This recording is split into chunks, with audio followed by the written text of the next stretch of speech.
안녕하세요. 혼자 사는 1인 가구 30대 여자입니다. 여자 혼자 살기가 참 무섭고 험한 세상이라고 하잖아요. 저도 홀로 지낸 기간이 길어지다 보니 조심해서 나쁠 거 없다는 생각을 하게 되더라고요. 특히나 골목 같은 곳을 혼자 걸을 때는 더 신경이 쓰여요. 뒤에서 누가 빠르게 걷는다는 느낌이 들면 움츠러들고 나중에 보면 그냥 지나가는 사람인 경우가 많았죠. 괜히 이상한 사람인가 의심했던 게 미안해지고 혼자 살며 의심만 많아지는 것 같았어요. 이렇게 지내왔던 저에게 상상도 못할 놀라운 사건이 발생하고 가족이 생겼답니다. 제 가족의 탄생 이야기 들어주시겠어요? 수연아, 길 다닐 때는 차 조심, 산에 가면 뱀 조심, 모르는 곳에선 사람 조심 늘 해야 한다. 주연이도 잘 챙기고. 차 조심, 뱀 조심, 사람 조심? 알겠어. 엄마는 맨날 똑같은 소리야. 딸 둘을 키운 저희 엄마는 어렸을 때부터 제 귀에 못이 박히도록 조심조심을 강조하셨죠. 그도 그럴 것이 당시에 저희 가족은 시골 깡촌에 살았는데 해만 넘어가도 골목이 깜깜해졌거든요. 마을 남자 어른들 빼고는 어두울 때 웬만하면 밖에 잘 돌아다니질 않았어요. 지금 생각해보니 제가 특히 안전에 민감한 게 이런 엄마의 교육 때문인 것도 같습니다. 저는 2살 터울 여동생과 함께 전교생이 30명 정도 있는 학교에 다녔어요. 어릴 때부터 쭉 학년을 같이 올라갔기 때문에 나이 상관없이 모두가 친했지요. 언니, 나 먼저 끝나면 운동장에서 놀고 있을게. 알았어. 이따 학교 끝나고 언니가 읍내에서 떡볶이 사줄게. 우리 떡볶이 먹고 집에 가자. 우와, 신난다. 언니 최고. 저는 제 동생을 무척 아끼고 예뻐했어요. 아기 때부터 포동포동하고 뽀얀 볼이 너무 귀여웠고 좀 더 자라 뒤뚱뒤뚱 걸음마를 시작하니 그게 또 얼마나 뿌듯하던지요. 부모님은 2분 다 일로 바쁘셨고 동생을 챙기는 것은 제 몫이었어요. 얼른 학교 같이 다니고 싶다. 동생이 걸음마 시작했을 때부터 그런 마음이었거든요. 가족들 사랑을 한 몸에 받으며 무럭무럭 자란 동생이 드디어 학교에 다니게 되자 얼마나 기뻤는지요. 등교도 같이 하고 학교 끝나고는 동생이 좋아하는 과자 사주고 집에 오는 게 너무 즐거웠어요. 수연이 주연이 왔나? 안녕하세요. 아유 예뻐라. 뭐 줄까? 아줌마가 뭐 줄까? 떡볶이 1인분이랑 순대 1인분이요. 아줌마, 순대 내장도 다 주세요. 그래, 떡볶이 지금 딱 맛있을 때다. 금방 줄게. 저기 앉아있어. 혹여나 떡볶이가 뜨거울까 매울까 호호 불어서 동생 입에 넣어주고 어묵 국물도 떠주고 다 먹으면 입 닦아주고 동생 먹는 것만 봐도 저는 배가 불렀어요. 순대는 다 먹고 내장 간은 휴지에 고이 싸서 주머니에 챙겼죠. 우리 동네 호랑이 할머니 집에 큰 백구가 있는데 맨날 묶여 있었거든요. 이렇게 순대를 살 때면 순대간을 챙겨 백구에게 먹이곤 했어요. 잘 먹었습니다. 어쩜 그렇게 동생을 살뜰하게 챙길까? 수연이 엄마는 자매끼리 사이가 너무 좋아서 걱정이 없겠네. 수연이 같은 딸이면 열아들 안 부럽지. 우리 엄마도 맨날 열아들 안 부럽다 그러는데 어른들은 다 그리 말하대요? 그래, 맞다. 엄마한텐 딸내미지. 어여들 가라. 차 조심하고 다음에 또 온나. 잘 먹었습니다. 안녕히 계세요. 읍내 시장 사람들의 귀여움도 한몸에 봤던 동생 주연이었어요. 다른 친구들이랑도 다 사이가 좋았지만 제 동생은 저랑 제일 친한 단짝이었죠.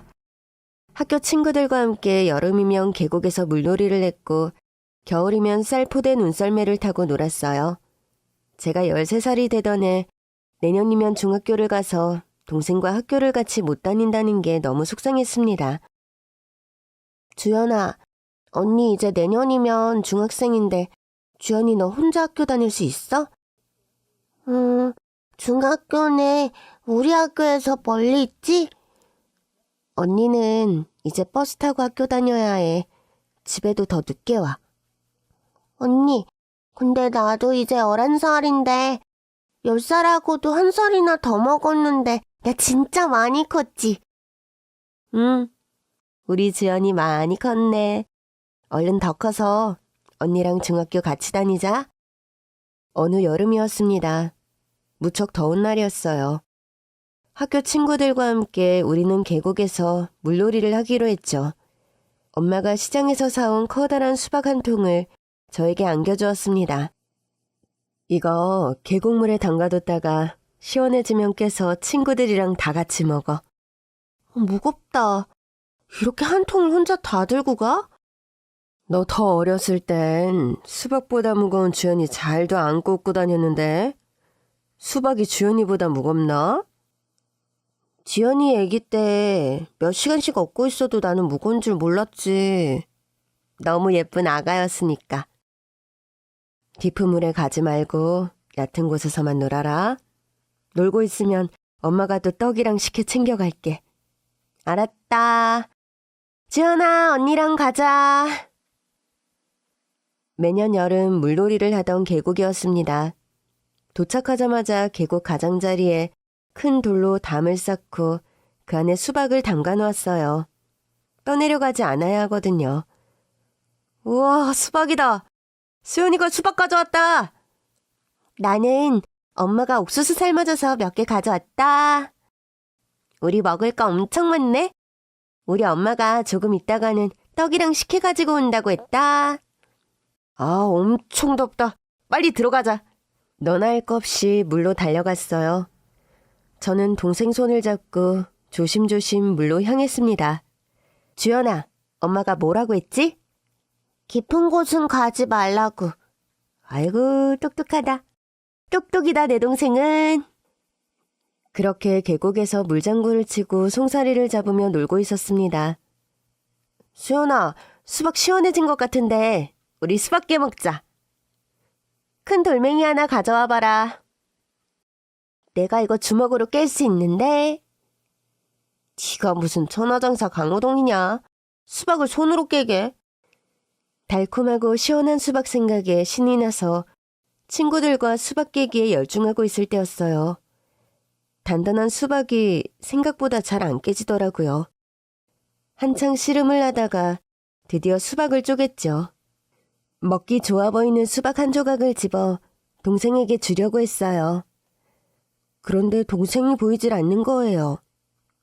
주연아! 주연이 어딨어? 그때 겁에 질린 친구의 목소리가 제 귓전을 때렸습니다. 수연아! 주연이 물에 빠졌다! 주연아! 친구가 손가락으로 가리킨 곳을 보니 주연이가 물에서 허우적거리고 있었어요. 새카만 머리가 물에서 오르락내리락하며 손을 하늘로 뻗고 버둥거리고 있었죠. 주연아! 수박을 내팽개치고 동생 쪽으로 달렸습니다. 그런데 얼마 못 가 뒤에서 저를 잡아당겨 그대로 주저앉고 말았어요. 놓으라고! 너 지금 저기 가면 같이 빠진다. 야! 누가 빨리 가서 어른들 불러와! 이거 놓으라고! 주연아! 언니가 갈게! 주연아! 나뭇가지! 긴 나무 없어? 그거 던져야 해! 장대막대를 찾던 친구. 벗어둔 옷을 묶어 줄로 만들어 던진 친구. 어른들을 부르러 달려간 친구. 그야말로 아수라장이었어요. 미친 듯이 울면서 동생 쪽으로 가려고 했는데 끝까지 저를 붙잡은 친구들 때문에 저는 동생이 빠진 곳까지 가지 못했죠. 얼마나 시간이 흘렀을까. 물에서 버둥거리던 동생의 움직임이 멈췄고 물가는 고요해졌습니다. 그때서야 동네 어른들이 달려왔고 엄마, 아빠, 소방대원까지. 저는 온몸에 힘이 빠져 자리에 털썩 주저앉아 버렸고 그대로 정신을 잃었습니다. 주연아. 수연아, 정신이 들어? 엄마야, 엄마 여기 있어. 주연아!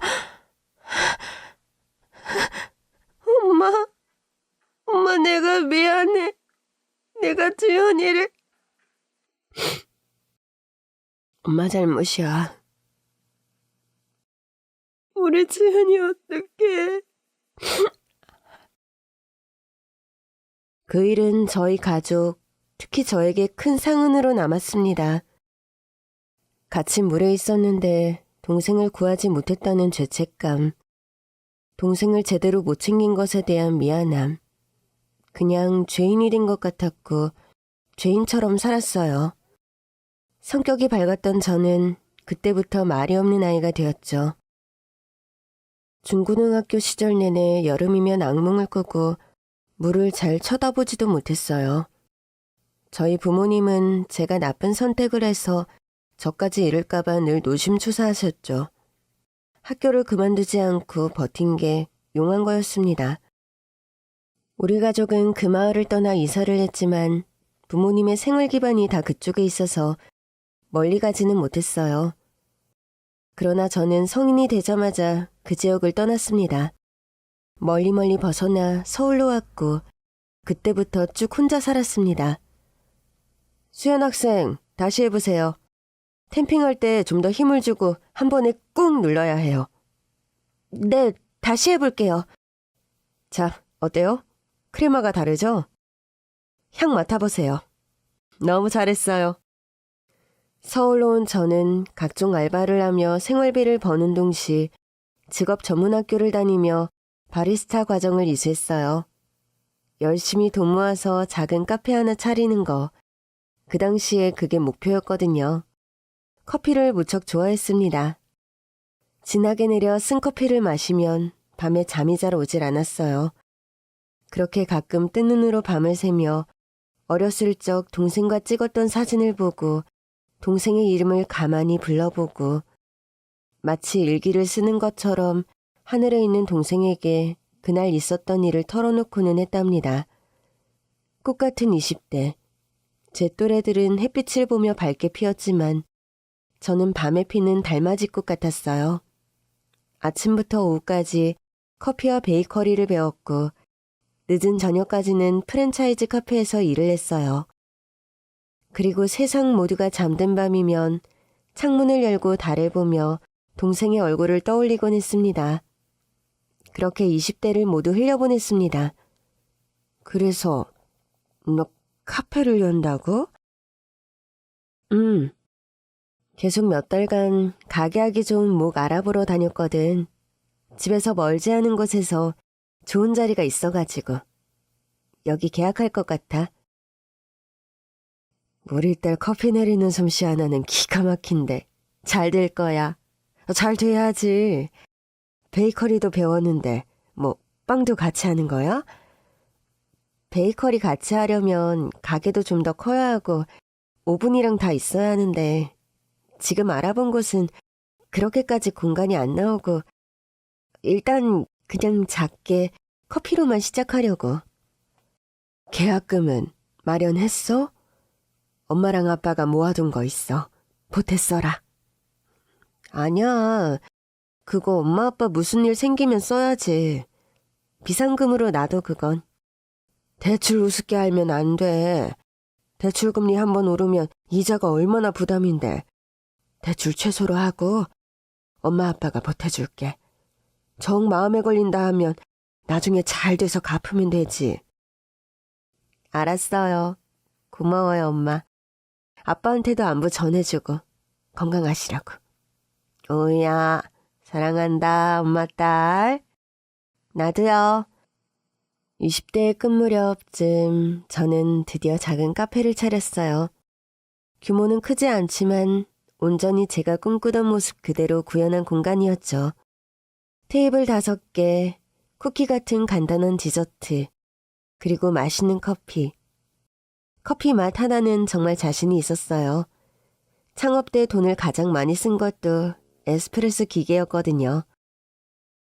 커피 맛을 아는 사람이고 커피 맛에 반하면 단골이 될 거야. 그런 포부로 가게를 시작했습니다. 처음 몇 개월은 손님이 거의 없었지만 예상대로 커피 맛이 중요한 몇몇 고객들이 단골이 되었고 그럭저럭 월세를 낼 만큼 버틸 정도가 되더군요. 특별한 일은 없지만 잔잔한 일상. 그렇게 하루하루를 보내고 있었어요. 그러나 여름이라는 계절을 맞이하는 건 17년이 지나도 버겁더라고요. 11살의 나이로 일찍 세상을 떠난 동생 생각이 짙어지는 계절이었죠. 그리고 여름 장마에 비가 세차게 억수로 내리는 밤이었어요. 커피를 내리고 한 모금 마시려 하는데 밖에서 초인종 소리가 들리는 거예요. 잘못 들었나 싶었지만 다급하게 여러 번 울리는 초인종 소리를 듣고 심장이 쿵 내려앉았어요. 이 밤에 누구지? 울 사람도 없는데. 띵동 띵동. 그 당시 저는 낡은 아파트에 살고 있었는데 일자형의 복도식 아파트였어요. 복도 창이 없어 바람이 세게 불고 비가 내리면 복도 바닥이 다 흥건하게 젖는 낡은 아파트. 그치지 않는 초인종 소리에 저는 조심스레 현관으로 다가갔습니다. 여차하면 신고라도 하려는 마음으로 휴대폰을 손에 꼭 쥐고 숨죽여 현관 앞에 서서 조심스럽게 말했어요. 누구세요? 저 옆집이에요. 옆집 사는 아이인데요. 정말 앳된 여자아이 목소리였어요. 현관 잠근거리를 한 채 조심스레 문을 열었죠. 초등학생 여자아이가 비를 맞았는지 머리카락부터 옷이 다 젖어 있더라고요. 무슨 일이야? 옆집 산다고? 아파트에 사시는 분들은 아시겠지만 콘크리트 벽 하나를 두고 사는데도 요즘 세상 이웃에 누가 사는지 모르잖아요. 카페와 집에 왔다 갔다 하던 저 역시 같은 아파트 복도라인 누가 사는지 몰랐고 관심도 없었거든요. 그 여자아이도 처음 보는 얼굴이었어요. 이모, 저 정말 여기 바로 옆집 살아요. 11살이고 제 이름은 김유나예요. 처음 보는 저에게 이모라고 부르던 아이. 11살이라는 말에 또 한 번 가슴이 철렁했죠. 그런데 정말 아이가 비를 쫄딱 맞은 것처럼 보였고 몸을 떨고 있었기에 일단 문을 열고 아이를 안으로 들였어요. 이 밤에 무슨 일이니? 부모님은 어디 계셔? 저는 할머니랑 살아요. 그래? 할머니 어디 계시는데? 그러자 아이가 훌쩍훌쩍거리며 우는 것이었어요. 그리고 그 다음에 아이가 하는 말에 저는 머리가 새하얘지는 느낌이었습니다. 저기 우리 할머니 병원비 1,000만 원만 빌려주세요. 뭐? 정말 황당하지 않나요? 이웃집 아이 처음 보는 아이가 밤중에 찾아와 병원비를 그것도 1,000만 원을 빌려달라는 것이었습니다. 일단 수건을 가져와 아이의 머리와 물기를 닦아주었어요. 11살이라는 아이를 보는데 가슴이 아려오는 이유는 17년 전 이 아이와 같은 나이에 물에 흠뻑 젖어 떠난 동생이 떠올랐기 때문이었습니다. 이모, 울어요? 왜 우세요? 어? 아니야. 너 비 많이 맞았구나. 어딜 돌아다닌 거야, 우산도 없이. 따뜻한 물을 마신 아이는 조금 진정이 된 것 같았어요. 정말 지금 할머니가 병원에 계셔? 어디가 아프신데? 많이 아프세요. 그래서 계속 병원에 있었어요. 수술 받아야 하는데 돈이 없어요. 일단 너희 집에 가보자. 아이가 거짓말을 하는 것 같진 않았지만 정말 옆집에 사는 아이인지 확인은 해야 했어요. 그렇게 아이를 따라 옆집으로 갔습니다. 그 집에 들어서자마자 숨이 탁 막히더라고요. 싱크대에 쌓인 컵라면 용기부터 잔뜩 쌓인 빨래까지. 정말 어른이 없는 집 같아 보였어요. 할머니랑 둘이 산다고?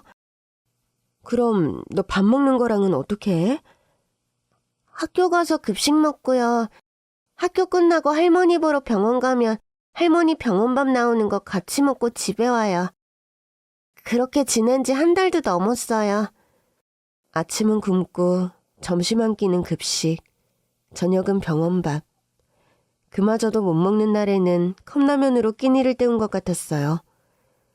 그날 저는 아이를 제 집으로 데려와 밥을 먹였습니다.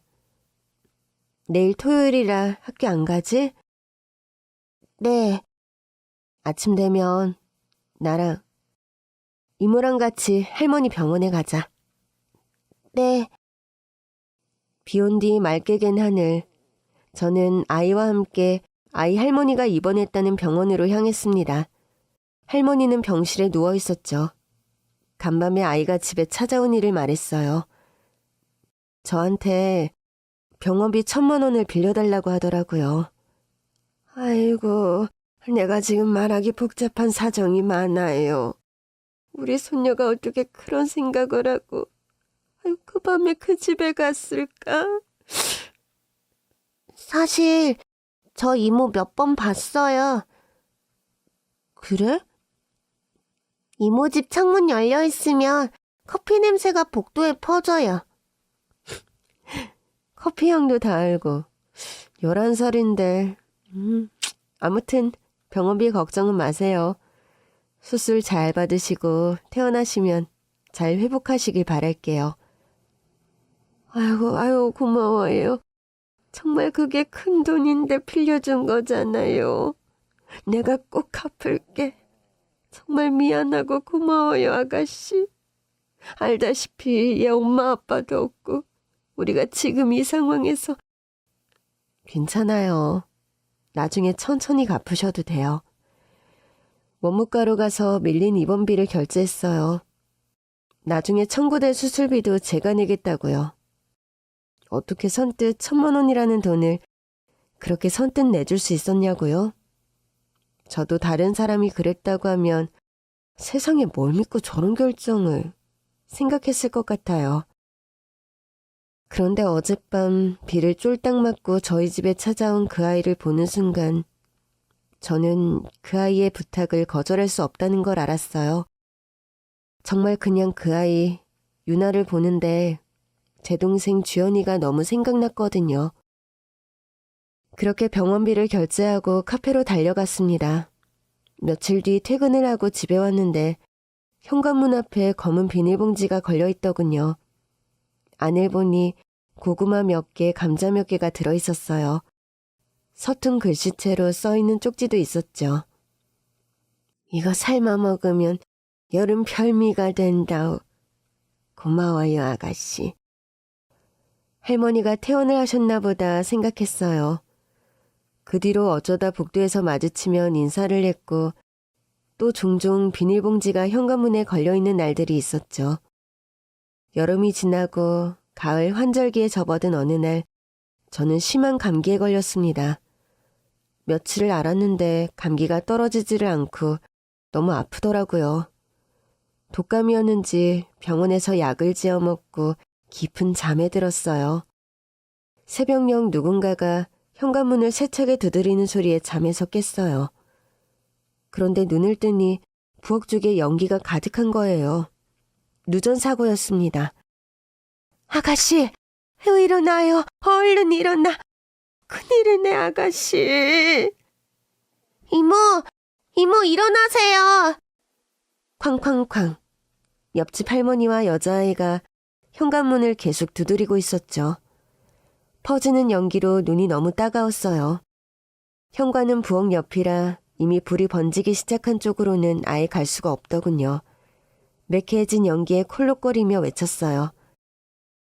현관으로 갈 수가 없어요. 불이 너무 번졌어요. 베란다로 와요, 아가씨. 저는 코를 막고 베란다로 향했어요. 아시죠? 베란다로 가면 옆집 사이에 경량 칸막이가 있는 거. 베란다로 갔더니 옆집 칸막이에서 할머니의 목소리가 들렸어요. 119 신고했고 이거 부숴볼 테니까 우리 집으로 넘어와요, 아가씨. 할머니와 11살 옆집 아이가 망치와 후라이팬을 들고 칸막이를 부쉈고 저는 간신히 옆집으로 탈출할 수가 있었습니다. 그 뒤 소방차가 왔어요. 화재 시작점을 알아서 진화도 빨리 되었죠. 연기를 마셔 콜록거리던 저는 병원으로 옮겨졌어요. 눈을 뜨니 엄마와 아빠가 있더라고요. 진짜 큰일 날 뻔했어, 수연아. 세상에. 난 정말 너까지 잃는 줄 알고. 아이고. 옆집 할머니와 아이가 큰 도움을 주셨더구나. 네 생명을 구하셨어. 제가 입원해 있는 동안 부모님은 저희 옆집에 가서 큰 절을 울리셨대요. 덕분에 살았다고, 정말 큰일 날 뻔했다고요. 할머니는 당연히 해야 할 일을 했다고, 그리고 제가 먼저 할머니 생명을 구했다고 말씀하셨대요. 그날 갑작스럽게 찾아와 병원비 1,000만 원을 빌려달라는 아이 말에 선뜻 병원비를 내주었던 거, 엄마 아빠한테는 말씀드리지 않았거든요. 상황 정리될 때까지 내려와 있는 건 어떠니? 아니야, 카페도 있는데 그렇게 오래 가게 문을 닫을 수는 없지. 이제 막 단골도 생기고 안정화되고 있단 말이야. 뭐래도 살고 볼 일이지. 정말 옆집 아니었으면 어떡할 뻔했니? 이 은혜를 어떻게 갚는다니? 퇴원도 곧 할 거고 다행스럽게 큰 이상 없다고 하니까. 부모님께서 제가 지낼 곳을 알아본다고 하고 나가셨고 그때 병원으로 할머니와 아이가 찾아왔어요. 아가씨, 괜찮아? 아이고, 진짜 큰일 날 뻔했구먼. 우리 손녀도 나도 일찍 잠들었는데 애가 밤에 화장실 간다고 깼다가 탄 냄새가 난다고 하는 거야. 정말 감사해요, 할머니. 그리고 유나 아니었으면 어떻게 됐을지. 유나야, 고마워. 아니에요. 당연한 일을 한 거예요. 이모가 먼저 우리 도와줬잖아요. 그때 이모가 병원비 안 내주셨으면 할머니 수술도 못 받았을 거예요. 아이의 말에 눈물이 흐르더군요. 이렇게 착한 아이라니. 하늘에 있는 동생 생각이 많이 났어요. 그때 할머니가 가까이 다가와 제 손을 붙잡으며 말하더라고요. 아가씨, 지낼 곳은 있어요? 부모님 집에 가려나? 고향이 어디예요? 여기서 멀지? 네, 많이 멀어서요. 안 그래도 지낼 곳 알아보려고요. 저기 괜찮으면 우리 집에서 같이 지낼래요? 아가씨 집 거긴 부엌 쪽이랑 거실까지 불이 났어서 당분간은 지내기 어려울 것 같은데. 네? 할머니 댁에요? 그건 너무 제가 죄송하고요. 이모, 우리 이사 가요. 이사 가는 집으로 같이 가요. 여기서 안 멀어요. 저희 집에 난 불 때문에 이사를 가시는 건가요? 저 옆집이라 탄 냄새도 많이 나죠. 제가 너무 죄송해요. 아니야. 이사는 계속 기다리고 있던 거였거든. 이제 입주가 시작돼서 들어가는 거예요. 지금 사는 것보다 큰 집이니까 방도 있어. 그러니까 아가씨만 괜찮으면 같이 지내요. 입주가 시작되었다니 어리둥절했지만 병원에 더 있어야 했기에 알겠다고 했습니다. 그리고 일주일 뒤 저는 퇴원을 했어요. 부모님께는 가까운 곳에 지낼 곳이 있으니 걱정 말고 내려가라고 했죠. 퇴원하는 날 할머니와 유나가 병원으로 와서 택시를 타고 함께 갔습니다. 도착한 곳은 완전 이제 입주를 시작한 새 아파트였어요. 저나 할머니가 살던 곳은 완전 낡은 아파트였는데 갑자기 이런 새 아파트로 이사를 했다니 조금 상황이 잘 이해가 되지 않더라고요. 할머니를 도와 저녁을 차리고 함께 저녁을 먹었습니다. 그리고 그날 할머니와 많은 이야기를 나눴어요. 좀 놀랐죠? 내가 수술 받기 전 아픈 기점으로 그냥 모든 게 꽉 막혀 있었거든. 시어나가시 도움으로 수술 잘 받고 태어나니 그냥 몇 년째 답보 상태인 것들이 하나하나 해결이 되더라고. 아가씨 돈도 이제 갚을 수 있게 되었어. 꽉 막혀 있었다니 어떤... 그리고 들은 이야기는 정말 놀라웠습니다. 알고 보니 할머니는 지방에 산을 낀 큰 평수에 땅을 갖고 있었어요. 할머니도 한참을 모르고 있다가 유나의 부모님 때 그 땅이 대대로 집안에 있던 땅이라는 것을 알았다고 해요. 그러나 땅은 국가 소유로 된 상황이었고 땅을 되찾기 위해 10년 전에 소송을 시작했다고 했어요. 긴 소송 끝에 승소를 냈고 땅을 되찾았다고 했어요. 우리 땅 소송을 담당한 변호사는 국가 상대로 토지 부당이익금 반환 소송도 해야 한다고 하더라고. 지금까지 국가가 무단으로 사용한 것에 보상을 받아야 한다고. 긴 소송이었네요. 어려웠을 텐데 승소해서 다행이에요. 사실 그 소송은 유나, 우리 소녀 아빠랑 같이 시작한 소송이었어. 이렇게 10년이나 걸릴지 몰랐지. 이걸 못 보고 그냥 두 내외가 몇 년 전 떠나버렸어. 그때 우리 유나가 6살이었는데.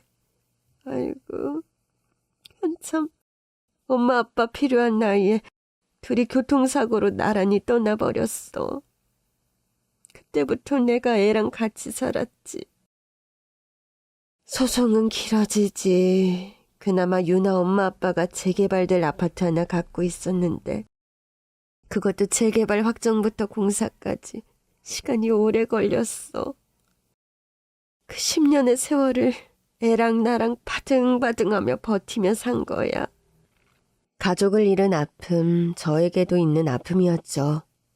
이제 11살인 유나를 생각하면 6살 그 어린 나이에 엄마 아빠를 잃고 얼마나 힘들었을까요? 유나한테 할머니가 계셔서 정말 다행이에요. 그렇게 소송이며 아파트 입주며 뭐가 언제 되는지 되기는 되는지 긴 세월을 약물고 버티며 살았어요. 나랑 그 어린애랑. 우리는 그 이전에 아파트도 월세였거든. 소송에 이미 들어간 돈도 많았고. 그런데 내가 몸이 아파서 병원에 입원을 한 그때는 정말 모든 게 너무나 막막하더라고. 다 포기하고 싶은 마음이었어. 병원비가 밀리고 수술비도 없는 상황이 되는데 내가 잘못되기라도 하면 저 어린 것이 어떡하나. 그냥 병원에서도 내가 하루도 편히 쉰 날이 없었어. 그런데 아가씨가 이웃이긴 했어도 얼굴도 본 적 없던 아가씨가 선뜻 병원비를 내준 거야.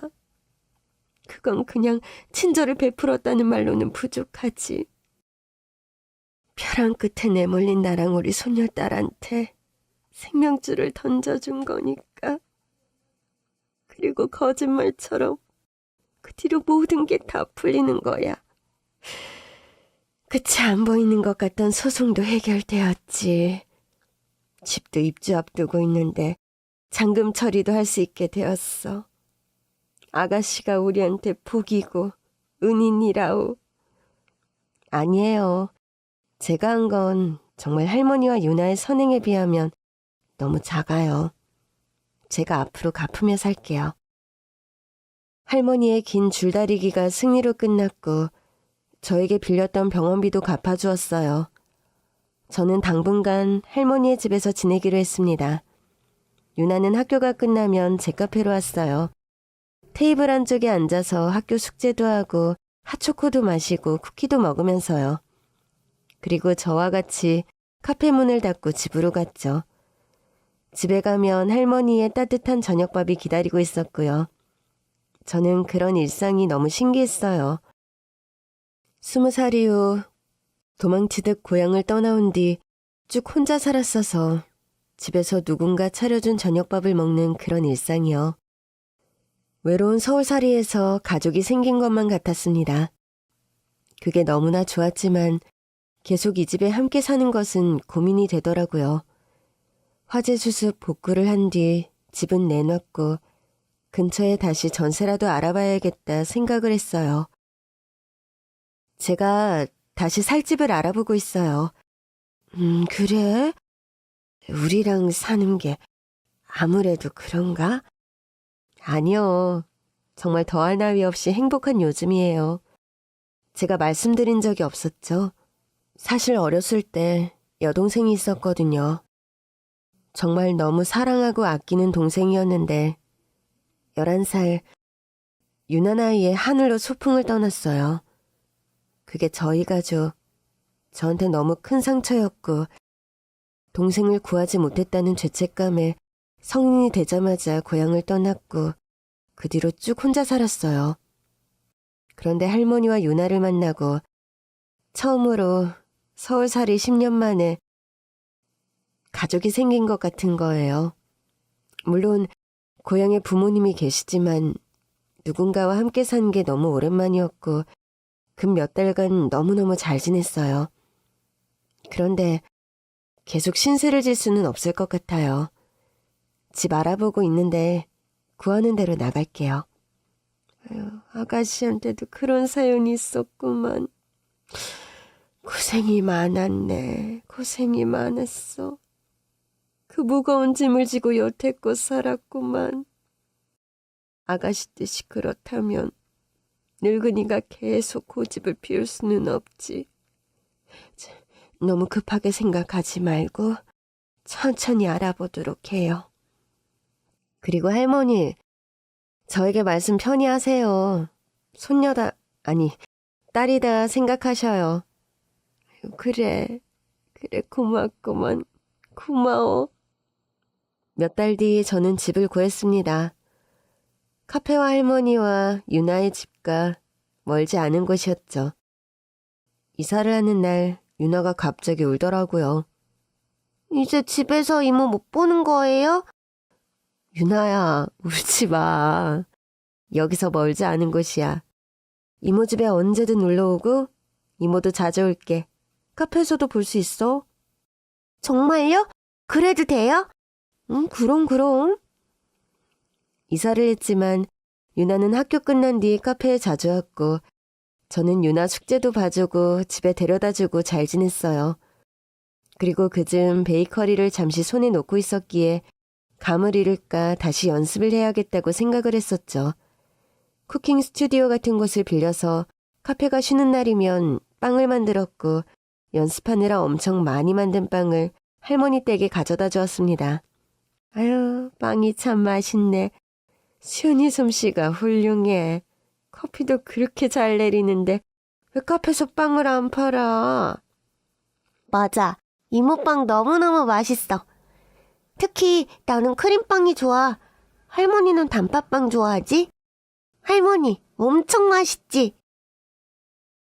그래, 할미 입맛에는 단팥빵이 맞는데 크림빵도 맛있다. 모양도 어쩜 이렇게 예쁠까? 카페에서 빵도 팔아. 지금 카페는 공간이 좀 작기도 하고 시간 좀 더 지나고 카페 안정되면 빵도 같이 하려고요.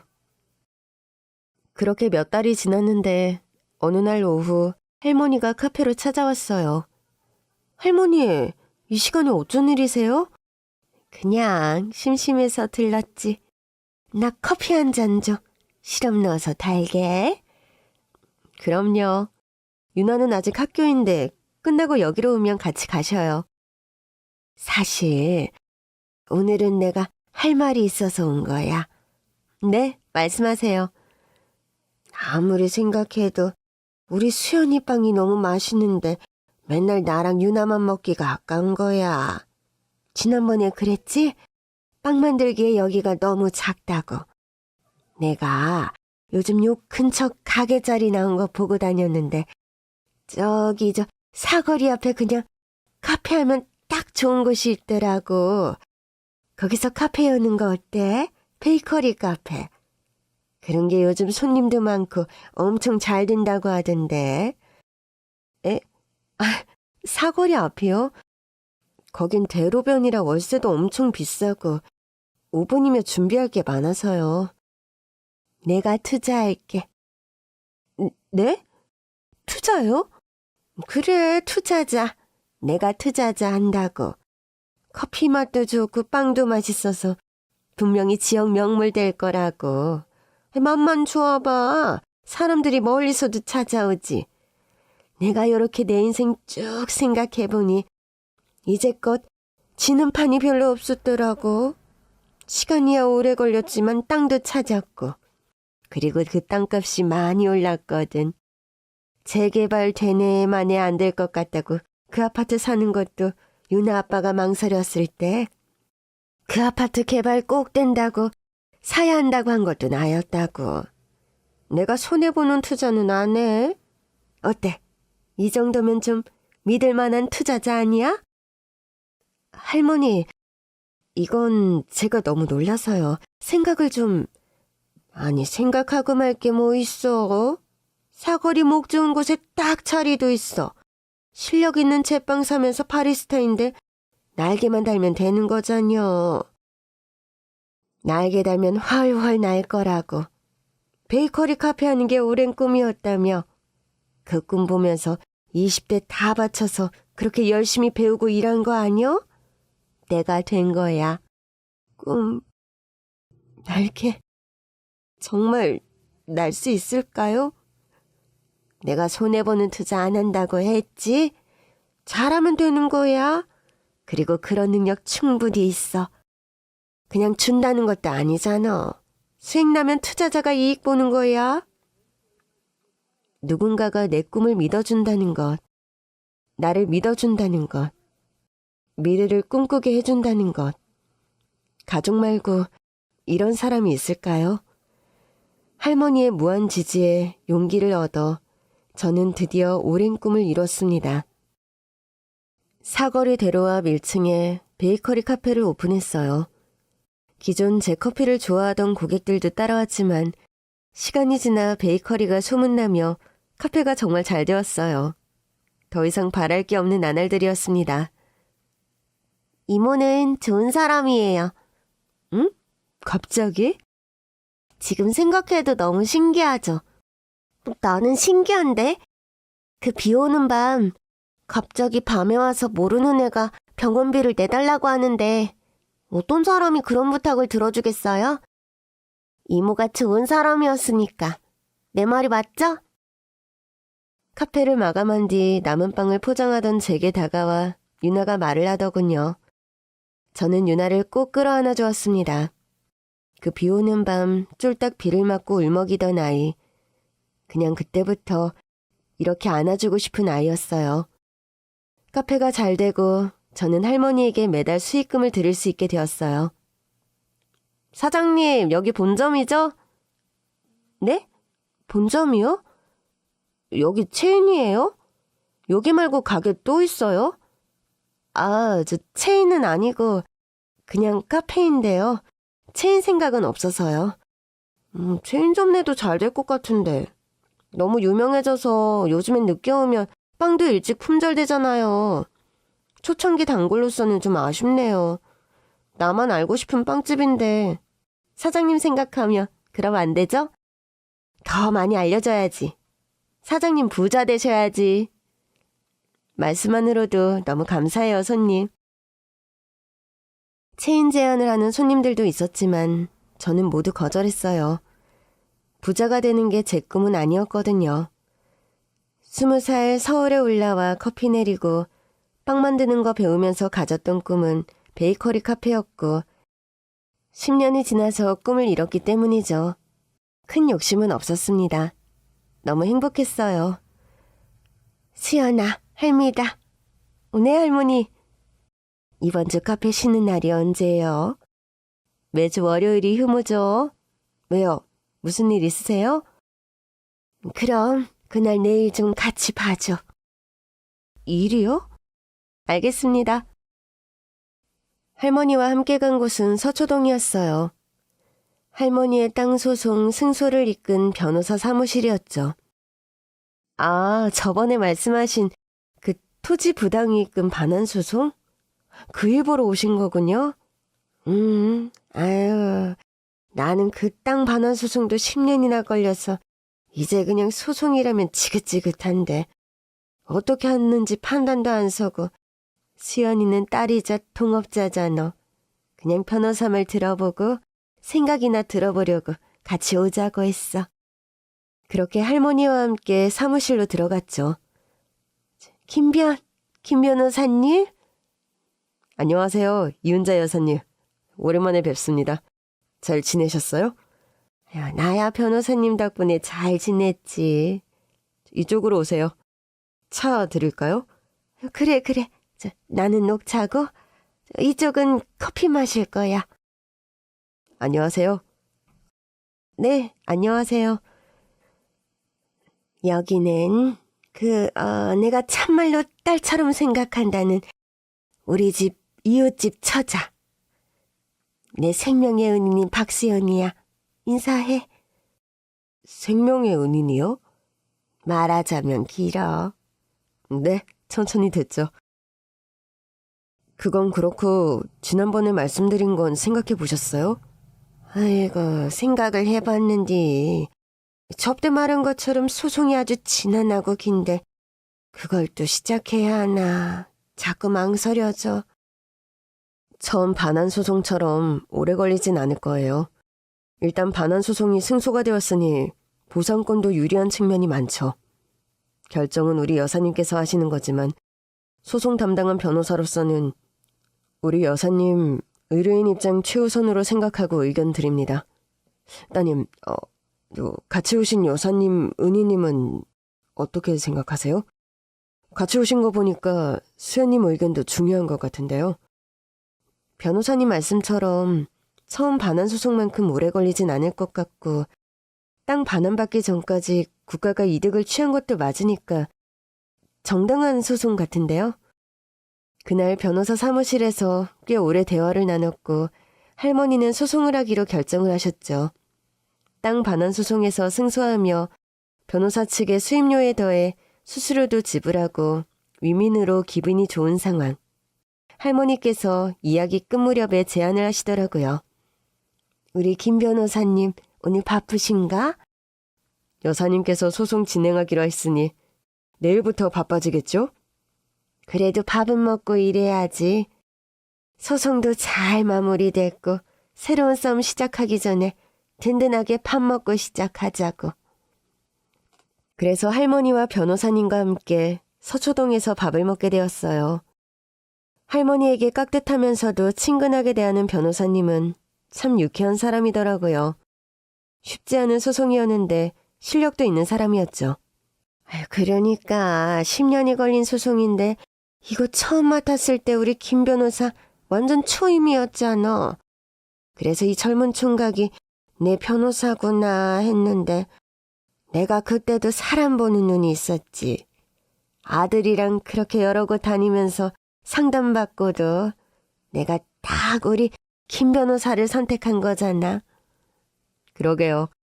그때 생각해보면 정말 세월이 참 빠르네요. 그래. 그런데 그 10년 세월 동안 여직 혼자요?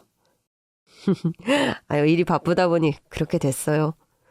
이렇게 우직하고 능력 있는 총각이 여태 혼자 있고, 그리고 우리 수연이도 세상 사람이 진실되고 선을 베풀고 마음이 곱디고 없고 얼굴도 고운 아가씨도 혼자고. 그러지 말고 내가 여기서 중매쟁이 할 건 아닌데 생각해보면 참 잘 어울리는 한 쌍 같아 보이네. 할머니의 말에 저는 너무 당황했어요. 얼굴이 새빨개졌지 뭐예요? 그러다 변호사님과 눈이 마주쳤는데 싱긋 웃으며 잔잔한 미소를 보이더라고요. 보상소송을 진행하며 몇 차례 더 변호사와 만날 일이 있었고 대부분은 사무실에서 회의를 했지만 얼굴이 서로 익숙해져 가던 중 할머니가 기어코 제 커피와 빵 맛을 봐야 한다며 카페로 변호사님을 초대했어요. 커피가 정말 맛있네요. 제가 커피를 좋아하거든요. 향이 참 깊어요. 크레마도 완벽한데요? 수연 씨, 정말 실력 있는 바리스타시네요. 맛 괜찮아요? 네, 커피도 빵도 정말 맛있네요. 처음에는 소송에 대한 상담 이야기가 많았지만 계속 만남을 가지며 조금씩 살아온 이야기들을 나누게 되었어요. 변호사님은 저와 할머니의 인연을 무척 궁금해했었죠. 소송이 해결되기까지 어려움이 많았던 것을 다 알고 있더라고요. 비오는 밤에 유나의 초인종에서 시작된 인연. 그 뒤로 화재 사건까지 모든 이야기를 했습니다. 이상하게도 사람 마음속에 있는 이야기를 하게 하는 사람. 그런 능력을 가지고 있는 사람이었어요. 김 변호사 또한 보이는 것과 달리 어려운 집에서 힘들게 공부해서 변호사가 된 사람이었지요.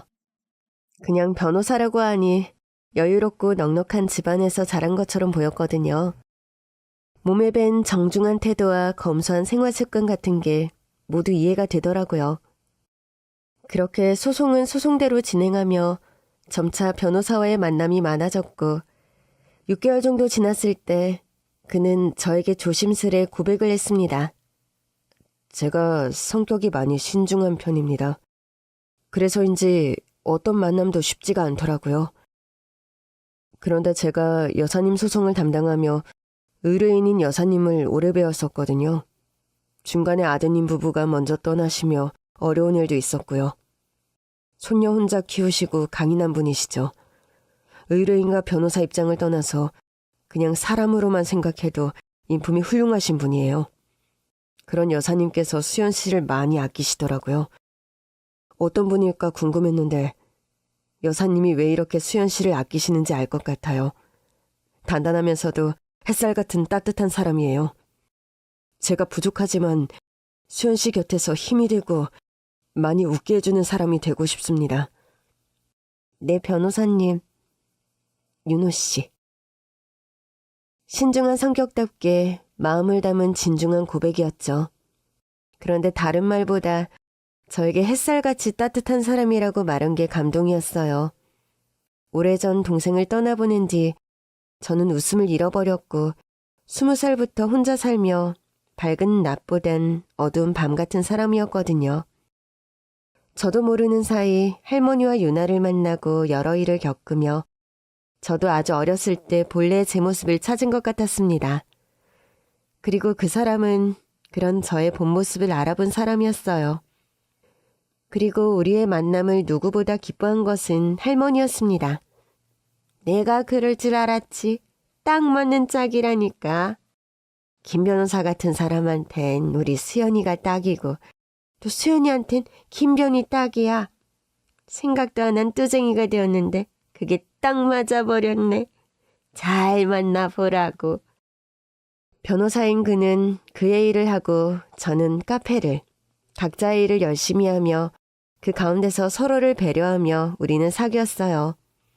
그리고 2년 뒤 김 변호사 그는 제 남편이 되었답니다. 신혼집을 얻고 결혼식을 하고 그 모든 순간에 할머니와 유나가 함께 했습니다.